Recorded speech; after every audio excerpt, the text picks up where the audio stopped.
The golden age of American muscle wasn't built on fairness. It was built on compromises most people never saw, and rules most people never bothered to read. They were building machines to satisfy rulebooks, racing bodies, and corporate survival. The showdown between the Boss 429 Mustang and the ZL1 Camaro exists because of that reality, not because anyone at Ford or Chevrolet ever planned a clean, balanced fight. The Boss 429 didn't exist because Ford wanted the fastest Mustang on Main Street. It existed because NASCAR forced their hand. The rulebook demanded that Ford sell a limited number of cars with the engine they planned to race. They took a massive 429 cubic inch race engine and forced it into a Mustang chassis that was never designed to carry it. Nothing about the process was elegant. The battery was shoved into the trunk to make space. The suspension geometry was rewritten to deal with the weight. A heavy front end wasn't a flaw.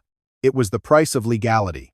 This wasn't a street engine refined for competition. It was a competition engine barely tamed for the street. A NASCAR heart-wearing license plates. Chevrolet looked at the same era and made a completely different decision.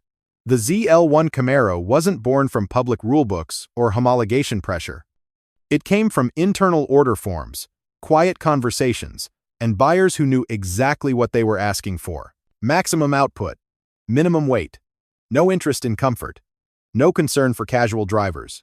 The aluminum 427 cubic inch engine stripped roughly 100 pounds off the front of the car. Compression was pushed high enough to demand racing fuel. Idle quality was sacrificed without apology. There was no attempt to make the car friendly or forgiving.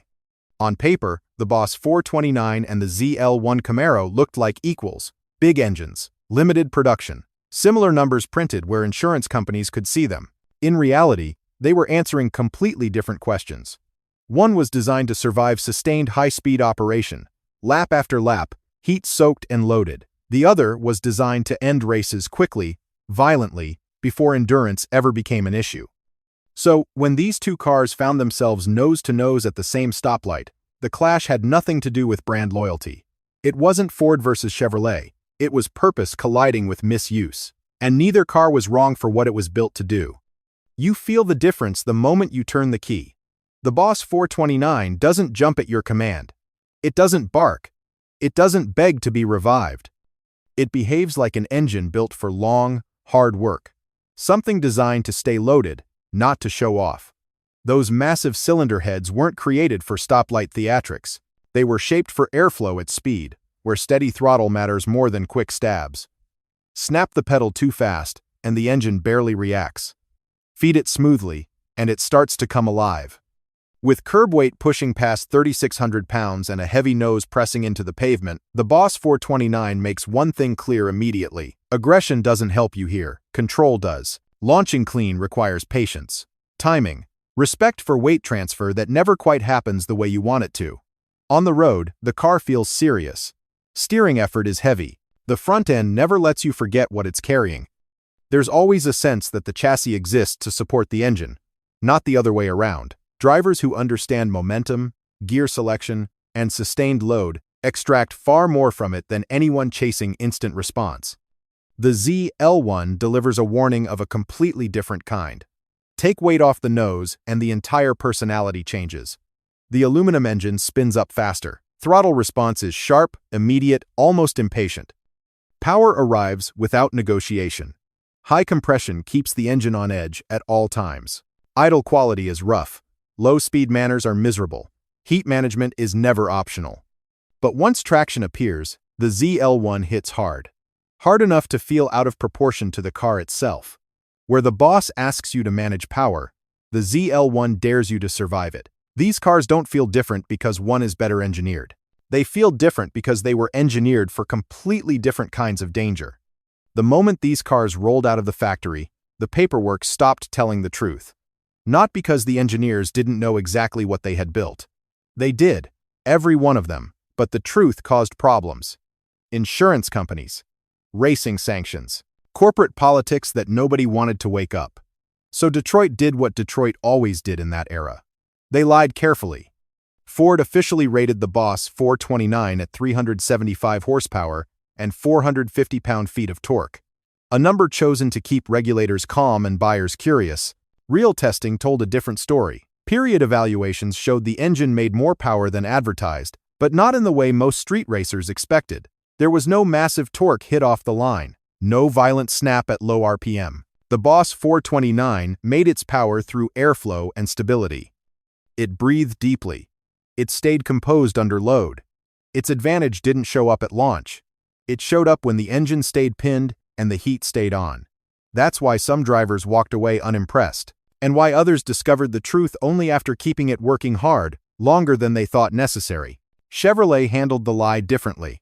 The ZL1 was rated at 430 horsepower, a number that existed only to survive paperwork. Independent testing shattered that illusion. Under real conditions, the aluminum 427 cubic inch engine was making well beyond 500 horsepower. Chevrolet knew it. Experienced racers knew it. But again, the difference wasn't just the number. It was how that number arrived. The ZL1 delivered power abruptly. High compression, light rotating mass. Instant response once traction appeared.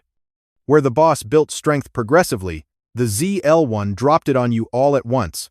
Marketing blurred the gap. Buyers saw similar ratings and expected similar performance. What they got were two engines that demanded completely different skills. One rewarded patience and sustained load. The other rewarded timing and nerve. The spec sheet wasn't randomly dishonest. It was hiding a truth that only revealed itself once the engine was used the way its creators intended. Quarter-mile numbers only mean something when you understand the conditions behind them. And this rivalry lived inside those conditions. In factory street trim, the Boss 429 usually ran the quarter mile in the high 13-second range. Trap speeds hovered just over 100 miles per hour. Magazine testing showed the same story again and again. 13.7, 13.8, sometimes 13.9. Not slow, not spectacular. The launch was always the price. A heavy front end, limited weight transfer. Below 3,000 RPM, the engine was not yet at its strongest. Rush the clutch and the stopwatch punished you instantly. Miss by a fraction and a tenth was gone. But treat the car with discipline and it pays you back. Heat stayed under control. Throttle response stayed predictable. On a warm night with average street tires, the Boss could lay down at the same time, slip twice in a row, and feel ready for a third. That consistency became its real advantage. The ZL1 Camaro brought tension every time it rolled toward the lights. In stock form, it also lived in the low 13-second range, but the trap speeds told a sharper story. 1 to 3 miles per hour faster when everything worked. Reduced weight over the nose, improved transfer, and once traction appeared, the back half of the track belonged to it. But nothing about those runs came easy. Fuel quality mattered.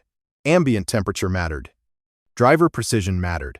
On a cool night, with proper fuel and a controlled launch, ZL1 Camaros pushed into the 12-second bracket, but missed the window and the run unraveled fast. Overheat it.